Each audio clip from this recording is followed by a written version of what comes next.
Hey guys, what's up? Welcome back to another episode of Generation Old School. My name is William. If it is your first time passing by the channel and you don't know who I am, my name is William. This is Generation Old School, and I'm driving my 1950 Chevy Deluxe Sports Coupe. This car, if you're not familiar with me and with my channel and the car, I got it recently, about 5 months ago. I bought it the same week that my first daughter was born, first and only, and ever since then I have been doing little things to it, getting it better. You know, there's a long list of things that I have done to it. I'm driving now to a very nice place where we're able to catch a beautiful sunset, and once we get there, I'm gonna give you guys a better tour of my car.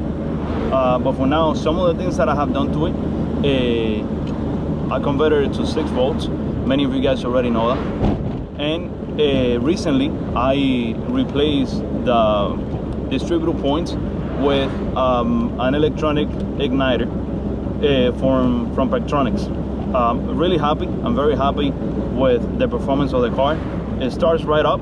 It helped a lot in the cold start, but also in the top end speed. It doesn't lose power as it used to before.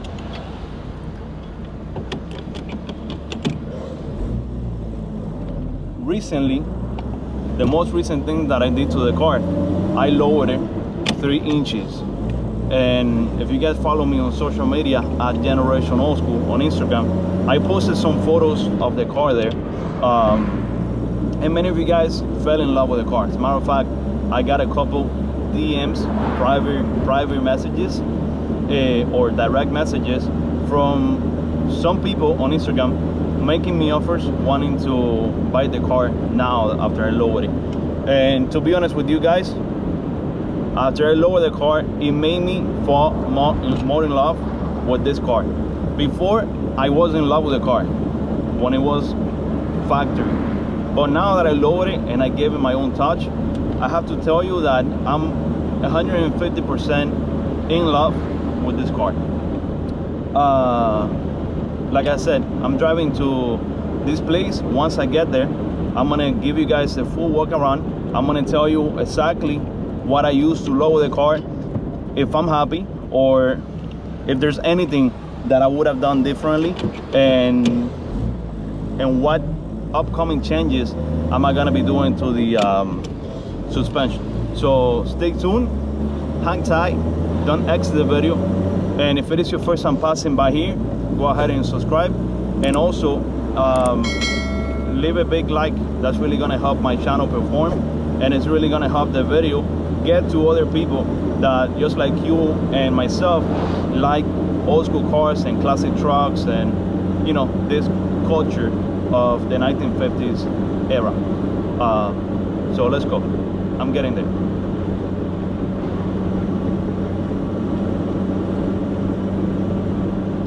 As you guys can see, I'm not bouncing so much inside the car, and of course that's because the streets where I live are in very good condition. They're not that bumpy. You know, there's a bump in there, but overall the streets are in really good condition. Like I said, I lowered the car 3 inches. I used 3-inch lowering blocks for the rear, and I used springs, 3-inch shorter springs for the front. I bought everything from Performance Online, except the springs, which I bought from a friend of mine that had it for his 1950, but he didn't get to use it, and he sold it to me for half the price. Usually, if you buy these things online, you're looking to pay about $120 for the springs and around $75 for the lowering blocks. The lowering blocks also include the U-joints and the bolts, so it's just plug and play. I didn't do the job. I took it to a mechanic here in Miami who did it for me. I'm very happy with the way the car is riding. even though you feel every single bump. So if comfort is your main priority, then don't lower the car, because if you do it, you're gonna take away 75% of the comfort ride. And if you're familiar with classic cars, these cars are known for being the most comfortable cars that you can probably find in the road. Even a car from the 50s. See, I just hit a bump and I bounce. So you do feel it. I'm not gonna lie. You feel the bumps on the road 50% more than usual. You know, like 50% more than when the car was stock. But it's not that bad. The only thing that you have to be on the lookout for bumps coming ahead of you, you know. There was another one. I got another one coming up. I'm not gonna avoid it so you guys can see how much it jumps. See, it's not that bad. At least the car doesn't bounce. And if it seems like I'm bouncing, it's because the seats have a lot of cushion, and these seats come with a lot of springs inside to make it more comfortable and a better ride. So it's not really the springs. You know, the car overall is not bouncing so much. It's more me on the inside. See, you see? People looking at me weird. So I'm almost at the place where I'm gonna be, and I'll keep on talking to you guys more when I get there. I'm about 2 or 3 minutes away. But I did want to film myself driving the car for those of you guys that have this same type of car, 1949, 1950, so that you guys can see exactly what you're going to expect when you lower. I'm not gonna lie, I'm happy with the car. And if you ask me if I would change something about it,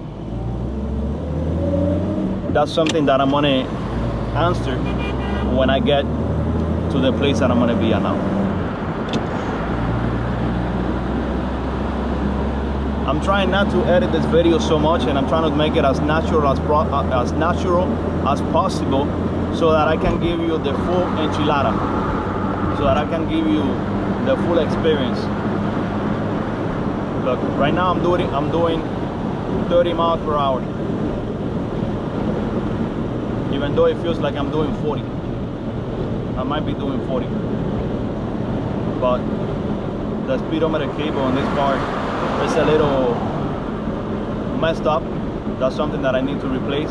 Yesterday I pulled it up and I put WD-40 and a little bit of grease in it to see if that helped, but it's getting stuck when I reach 30 miles per hour.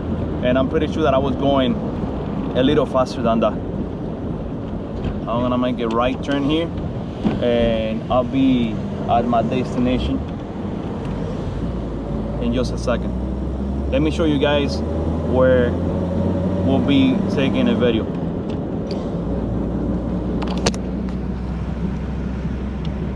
So this street is a dead end, surrounded by land, large pieces of land to the left and also to the right, and people come here to look at the sunset, because the sunset is beautiful over here. As I can see, there's a car at the end of the road. Let me put you guys back in the tripod, and I think it's occupying the same place that I wanted to use for this video, so I'm gonna have to park somewhere else so that I can show you guys the car. I'm gonna make a U-turn here. Another thing that you gotta be careful now when you're driving this car that's low, there's people here, young kids smoking weed. And the saddest thing of us is that it's 2 young girls. I don't want to talk too loud because, you know, they're looking over here. So I'm gonna park over here by the street, and so that you guys can see the car better now. Let me see. I want to park a little at an angle to make it more dramatic, because I'm gonna sit in front of the car in a little bit to do another video for my Spanish YouTube channel, which, by the way, If you speak Spanish and you want to subscribe to the channel, you're more than welcome to. Lately, I'm more active making videos in that channel than in English. You know, I'm Cuban. Spanish is my first language, so I'm more comfortable making videos in Spanish. But without further ado, let's go ahead and take you guys outside so that you guys can see the car on the outside, how it came out. I know many of you guys are eager to see it. I was teasing you guys on Instagram, showing you guys photos, and also here on the YouTube community tab, and you guys are eager to see the car. Look, this is something that I gotta replace. This is something that I gotta replace on the car. The cable that goes from the transmission to the speedometer, because as you guys can see now, it got stuck at 30 miles per hour. So when I was driving, I'm pretty sure that I was doing over 30 miles per hour, but it got stuck.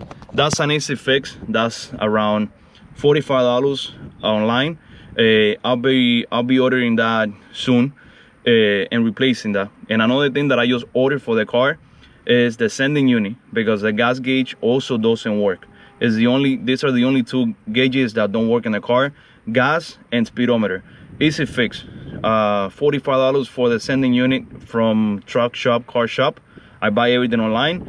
And $45 for the cable that goes from the speedometer to the transmission, which is gonna help, you know, read the speed that I'm driving at and all of that good stuff. So let's go outside so that I can show you exactly how the car looks.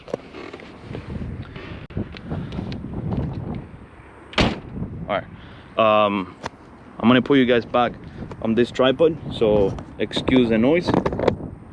And there you guys are. So maybe the lighting is not the best because I have the sun hitting on the camera. I really wanted to park over there by where the other car is at, to the right of the screen. But this is a car, and this, what you guys see here, is radiator fluid. It doesn't mean that my car blew a hose or anything like that, but I filled up the radiator liquid or fluid before leaving the house because it was a little low, and I guess it's draining it out through the hose right there. So you're gonna have to excuse the mess. So like I was telling you guys, this is my 1950s Chevy coupe. For those of you guys that are new to the channel and you haven't seen it before, I'm gonna do a quick walk around video so that you guys can see it.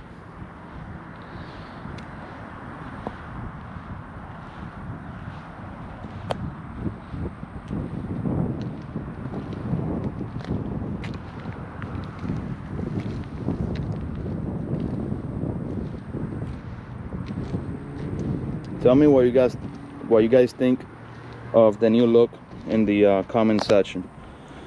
It looks super clean, and I'm really happy with the outcome. In a minute, I'm gonna tell you guys what I would have done different, and if I'm going to be changing anything of the suspension of the car.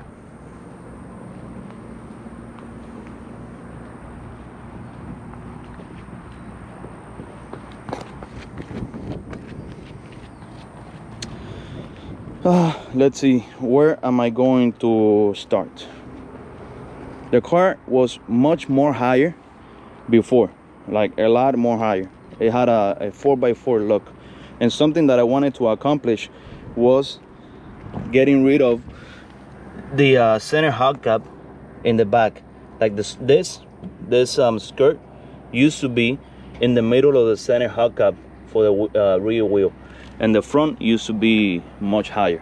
But one of the things that I will be fixing on the car so that it doesn't bounce so much, I'm going to order shocks, 3-inch shorter shocks, and which, if I'm not mistaken, they're really hard to get. There's, I believe, one company that makes them, and right now they are in back order.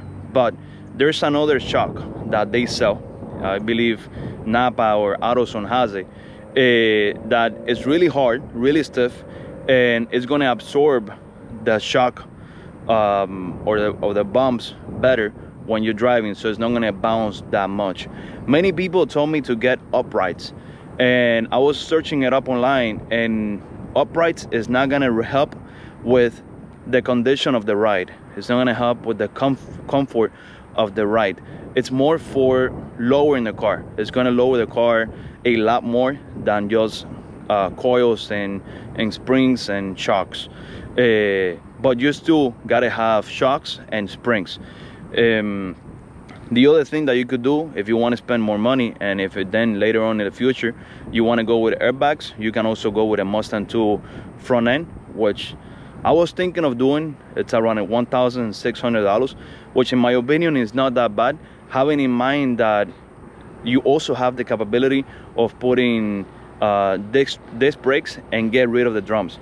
Because if you don't know, these cars have drums all around in all four corners, and by having a Mustang 2 front end, you're gonna have better capabilities of stopping at higher speeds. The car still has the 216 engine. I don't know if you guys were able to see it when I opened the hood to check on the radiator, and it has the well, it doesn't have the stock suspension anymore, but I'm gonna get under the front, under the rear of the car, so that I can show you how the lowering blocks go mounted. This is something that I haven't seen, and it's something that both you and myself are going to find out right now. Okay, I don't know if you guys are able to see it over there on that side, but if you don't, I'm gonna film over here so you guys can see it. You see that? Those are the lowering blocks. They make the car look lower.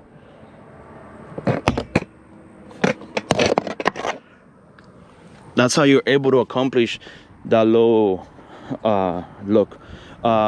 Always keep in mind that you can always go back to the original height by keeping the original springs and just removing the blocks from the rear, which I'm not planning on doing anytime soon. But if I get too tired of riding rough, I might do it, you know. But for now, I really want to enjoy the car how it is now, 3-inch lower. I think it looks killer. It looks really nice, and the car really came apart. I mean, came together. I'm sorry. The car really came together when I lowered it. I know a question that many of you guys are gonna ask me in the comment section is my tire size. I did not change the tire size. I left it with the original rims and tires that the car had before. White wall tires, American Classic, tubeless. This have no tube inside. And if you give me a second, as soon as I find the tire size, I'll tell you guys. And these are 710 R15. 710 R15 right there. Okay, and they don't rub. The tires don't rub. I've made a couple sharp turns and U-turns, and the tires don't rub on the fender when I turn. Thank God. But you also want to be very careful when you are turning, because you don't want to rip apart your inner fender or start causing damage to the tire and to the fender. Remember that these are classic cars and we need to take care of them. And the main reason why I lower the car is because I don't drive it every single day. I do drive it during the weekends. I drive it a lot. I go to the Keys once a month in a car cruise that I host, which, by the way, the next car cruise is going to be Sunday, January 28th. For those of you guys that live in South Florida who have classic cars and want to come, you're more than welcome to come. I prefer cars from the 40s, 50s, and 60s to come ride with us. It's a nice ride through the Florida Keys all the way to Isla Morada, to a restaurant called Robbie's. If you want to come, we're going to be meeting at the restaurant La Carreta, a Cuban restaurant called La Carreta in Kendo. The address is going to be in the description of this video, but also if you follow me on Instagram, you see all the information there. Guys, I don't know if I'm missing anything in this video. I wanted to take you guys for a ride so that you guys can see exactly how the car handles, and if it's too bumpy and too jumpy. And I did that. I showed you guys the lowering blocks in the rear. The springs, they're just 3 inches shorter with the same shocks that it had before. and nothing. I'm really happy with the outcome. So let me know if you have a 1950 Chevy, are you going to lower it or you rather leave it as is? If you ask me, again, I'm really happy with the outcome, and I don't think I'm going to be going back to stock height anytime soon. Now, lower than that, I'm not gonna do. I'm not gonna put airbags in the car. That's too much cutting and too much money that I'm not ready to spend at the moment. And simply, I'm not gonna do it. Like, in my opinion, I love bag trucks and cars. You guys know that's the main content that I push on this channel. But I don't want to restrict myself to one community. If I want to ever sell my car, only a young crowd of people or younger crowd of people are gonna be interested in a bagged car like this. I can remove the stocks, remove the blocks, remove the springs, and sell it to an older guy if I want to, with a stock high. But either way, guys, if you have any questions, be sure to leave them in the comment section down below. Always answering and replying to every single comment that I see there. And thank you so much from the bottom of my heart for all your support. It really means a lot to me. Follow me on Instagram at Generation Old School. If it is your first time passing by, subscribe. If you're one of my long time subscribers and you made it to the end of this video, leave a like and also leave a comment letting me know if you like the new look of the car, and if you're planning on doing this to your car, if you have one similar. Thank you, guys. God bless you all. Stay safe.